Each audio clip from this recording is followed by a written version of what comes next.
What's going on, everybody? Welcome back to the channel. If you're new here, hit that like button, subscribe. Now let's get on to the video. Dragon Ball Daima contains the best and worst aspect of modern Dragon Ball, and the last episode is the biggest example of that. You will hear people singing its praises, but I am honest and can do with the things I say, and trust me, you may not like some of the things I say about this series. Let's start with the positives. Daima was marketed as a celebration of the original Dragon Ball and Dragon Ball Z, and in some ways they gave you exactly what you got. The new world to explore. You got Goku actually done the right this time. You got to see him use the power pole after decades. It has that signature Toriyama's humor. You even saw some of the lore that was never explored. For anyone that has a problem with this not aligning with Super, just think of Daima as a different continuity and separate it from Super, just like how you separate from Super from GT. I think the animation is gorgeous. It can easily be considered one of the best animated Dragon Ball projects Toei worked on. This is the movie-like animation quality of the series. The fights made you hyped with. They were creative. They were animated well. You can feel the impact of every strike down. Goku vs. Tamagawi, Vegeta vs. Tamagawi, and the final battle is where you can see the animation hitting its absolute peak. Some of the new characters are awesome, like Glorio, Pansy. They are very well done. Shin was also cool having him come along for the journey. Episode 19, Bulma tells Vegeta she won't take any more baths with him, and Vegeta is surprised, saying, "Hold up, you got it, Goku." That was hilarious and funny scene to watch. And my last praise goes to Dr. Arenzu. She is extremely beautiful, mysterious. You never know what she is thinking and what she is planning. She was smart, played everyone like a fiddle. But you can see how the connections with her creation Ku and Du. She was easily the second best part of the series next to Goku. Now that we got the positives out the way, let us continue with the negatives. Most of the episodes were a waste of time. I understand if this was an adventure towards the demon realm, but there were times where these characters were doing nothing. When some people will talk about Daima just a year down the line, you will only be talking about the last 3 episodes for Super Saiyan 3 Vegeta vs. Tamagawi. Get this, after Goku and Vegeta defeat them, they give you a test on learning and education. Seriously, I'm not joking, you can get that in writing. Majin Ku and Majin Du were just unnecessary. You cannot even call them original characters because Ku is just a harmless version of Super Boo, and Du is just a crappier Fat Boo. I was watching, and I wasn't entertained at all. And I sat there and went, why couldn't they just bring Fat Boo along with them? I was very disappointed we did not get to see Gohan and Videl in Dragon Ball Daima at all. This is very disappointing. Or how about Goten and Trunks turning into babies? Are you kidding me? Oh, get this. They can speak telepathically. Talk to each other. How is that possible? Oh, wait a second. It's not. They don't even explain it.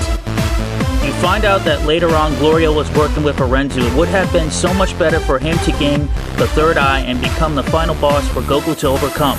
It would have made the fight personal interesting, but we never got that and never even explored why he was working with Arenzu to begin with, other than a one-line. Oh, let's talk about Goku not bathing. That's a big lie, and we definitely all know it. The Demon Realm was really disappointing. When you think of Demon Realm, you would think of terrifying realm with strong monsters and evil beings, but when you watch Daima, it is really hard to differentiate the demon realm from the human realm. I get Toriyama's humor, but I saw what Dragon Ball Super did. It was better. Speaking of magic, where was the magic? When they said magic, you would think of Deborah, Majin Buu, Moro, that type of magic. But it was just lightning strikes and the rock throw. There wasn't that much magic. I think Super Saiyan 4 was needed for the series, but I hate to say it, they kinda messed it up. Especially backtracking in the last episode of Goku saying he could have transformed to Super Saiyan 4 anytime. No, he couldn't. Because without Neva's help and magic abilities, Goku wouldn't be able to have that transformation at all. King Goma. It would be harsh, but he was the single worst Dragon Ball villain I have ever seen. He was such a non-presence that people were talking more about Degisu or Dr. Orenzu as the main villains than Goma. He did nothing. He just made stupid decisions and got mad. He should not have been the final objective for Goku. It should have been Degisu or Orenzu or Glorio. I am not exaggerating. He is the worst Dragon Ball villain ever. Dr. Orenzu would have been more suited as the final villain than Goma. If Daima was going for fan service anyway, why couldn't they just bring Janemba and make him canon? He looks like a demon, acts like a demon, and can use magic creatively. And above all else, Janemba is more marketable than Goma. They really should have just made Janemba canon. No one would have complained. And lastly, let's talk about the join bugs, are the newest mystic of fusion to add to Dragon Ball's mysterious following in the footsteps of Fusion Dance and Batara earrings. Join bugs allow them to fuse together into a single more powerful warrior. In episode 4 of Daima, Goku stumbles across some interesting bugs native to the demon realm.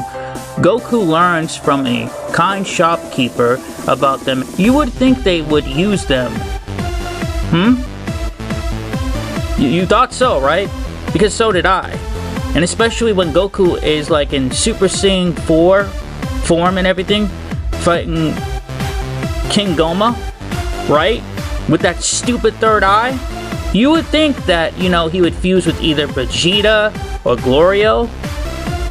Nope, we don't get that at all. Seriously, that's beyond messed up. I feel bad for being this harsh because Daima was Toriyama's final gift and a celebration of his work, and in some ways he gave us a great final present before he departed, like Super Saiyan 4 Goku and Super Saiyan 3 Vegeta. This series shows the good of Akira Toriyama's storytelling. However, it not only shows but even glorifies the bad in Toriyama's style of storytelling. It's outdated and tone deaf. Whoever takes over the writing of Dragon Ball needs to do better. Daima is an end of the era of the old Dragon Ball, the final goodbye of Akira Toriyama himself. I just hope the new era of Dragon Ball will be better. This was fun and enjoyable to watch. However, there are some problems. It's good, not great. Dragon Ball Daima I give a 7 out of 10. And before I go, I just wanted to let y'all know, one thing I forgot to mention in this is Majin Buu becomes the king of the demon realm and his assistant is Dr. Orenzu going to be helping him out. So I'm not quite sure if Daima is going to continue. Who knows? We'll see in the future. But thank you all for joining me. I'm out. Later!